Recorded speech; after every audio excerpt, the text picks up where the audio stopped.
तो किसी भी चीज को हम लोग बांटते हैं तो बांटने का तरीका वही है, उसके गुण के आधार पर बांट देते हैं।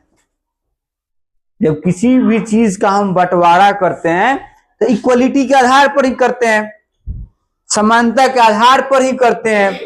जब बंटवारा होता है हमेशा यही चीज ध्यान रखा जाता है, बराबर चीजों का बंटवारा हो ना। अब ऐसे कैसे हो सकता है, हाथी को घोड़ा के साथ रख दे, बंदर को शेर के साथ रख दे, हाँ शेर को बाघ के साथ रख सकते हैं। लिविंग थिंग्स और नॉन लिविंग थिंग्स, हमने शुरुआत यही से किया। All things are divided into two categories, जितनी वस्तुएं हैं उनको दो भागों में बांट दिया। अब उसमें हमने क्या देखा कि जो जीव जो है वो ग्रो करते हैं, बढ़ते हैं, सांस लेते हैं, रिप्रोडक्शन करते हैं, ये सब के सब लिविंग थिंग्स हो गए। हमने यही ना देखा, जो ग्रो करे रिस्पायरेशन का प्रोसेस होता है, रिप्रोडक्शन होता है, वो अपने जैसे नए प्रजाति को जन्म देते हैं, वो क्या हो गए, लिविंग थिंग्स हो गए। उनको भोजन की भी रिक्वायरमेंट है, चाहे वो प्लांट है एनिमल है, सबको हमने क्या किया कि लिविंग थिंग्स में डाल दिया, ऐड कर दिया। अब हमने एक दूसरा कैटेगरी अपनाया, नॉन लिविंग थिंग्स। अब हमने उसमें वैसे सारे वस्तु को रखा, सारे थिंग्स को रखा जो नहीं बढ़ते हैं,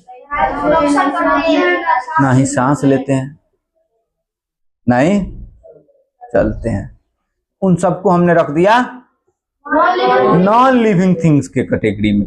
बहुत आसान तरीका से हमने क्या किया, सारे चीजों को बांट दिया। एक तरीका का गुण जिनमें है सबको एक जैसा एक कैटेगरी में रख दिया, यानी जितना सब सांस लेता है सबको हमने कह दिया कि लिविंग थिंग्स, जितना बढ़ता है सबको हमने कह दिया कि, जितना भोजन लेता है सबको हमने कह दिया कि लिविंग थिंग्स। अब दूसरा कैटेगरी हमने अपनाया कि जितना सांस नहीं लेता है, नहीं खाता है, नहीं पीता है, नहीं बढ़ता है, नहीं नए बच्चे को जन्म देता है, उन सबको हमने कर दिया। अब कहोगे कि सर लिविंग थिंग्स तो जन्म लेता है तो मरता भी है, नॉन लिविंग थिंग्स मरता है क्या? नॉन लिविंग थिंग्स भी जो है वो, आप देखो सभी, चाहे वो लिविंग थिंग्स हैं या नॉन लिविंग थिंग्स हैं, सबका लाइफ होता है, जीवन होता है। ये जैसे बुक है, ये मोबाइल लिविंग थिंग्स की non living things? Non living things है। अब कहोगे मोबाइल काम करता है तो लिविंग थिंग्स है, नहीं, मोबाइल रिप्रोडक्शन कहाँ करता है? हाँ, रिप्रोडक्शन करेगा क्या? ये 1 साल ना 5 साल बाद भी एक ही मोबाइल रहेगा, 100 साल बाद भी इसमें ग्रोथ भी नहीं होता है, रिप्रोडक्शन भी नहीं होता है, रेस्पिरेशन भी नहीं होता है, श्वसन की क्रिया, ये सांस भी नहीं लेता है, ये ग्रो भी नहीं करता है। ग्रो करेगा, जितना बड़ा बना है इतना ही बड़ा रहेगा। जैसे तुम लोग आज इतने बड़े हो, 5 साल बाद जाओगे तो इतने बड़े हो जाओगे, लेकिन ये अब देखो हमने कुछ ना कुछ तो एक समान गुण देखा है, तभी ना कैटेगरी में रखा। सारे चीजों को बांट दिया दो भागों में, लिविंग थिंग्स और, जब यहां पे हमने बंटवारा कर दिया तो अब हमने कहा कि लिविंग थिंग्स एक ही प्रकार के हैं, वो केवल नेचुरल थिंग्स हैं। लिविंग थिंग्स जो है वो एक ही प्रकार के हैं, ओनली वन नेचुरल थिंग्स। अब हम कहते हैं all living things are natural things, जितने भी लिविंग थिंग्स हैं वो सब के सब कैसे हैं? नेचुरल हैं, यानी कि लिविंग थिंग्स को हम नहीं बना सकते हैं, वो किसके द्वारा बनाया जाता है? गॉड के द्वारा। ऐसा कोई लिविंग थिंग्स नहीं है जिसको ह्यूमन बींग्स ने क्रिएट किया हो।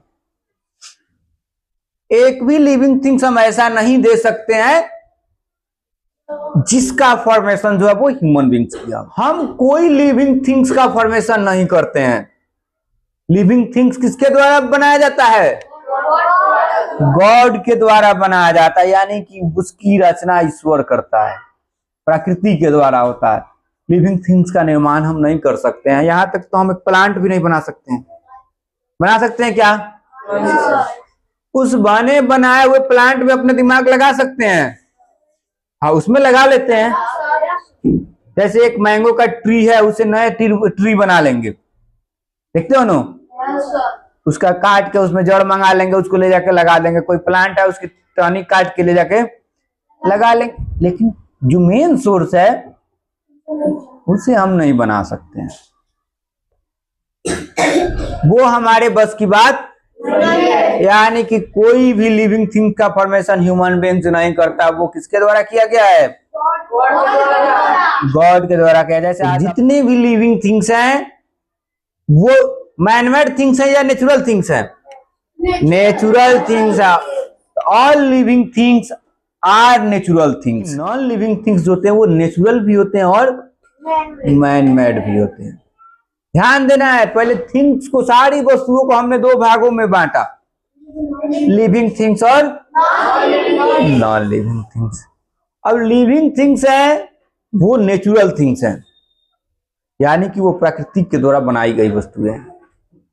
एक आदमी बना सकते हो क्या? वो कुत्ता बिल्ली बंदर भी नहीं बना सकते हो। अब देखो, नॉन लिविंग थिंग्स है वो मैनमेड थिंग्स भी हो सकते हैं और नेचुरल थिंग्स भी हो सकते हैं।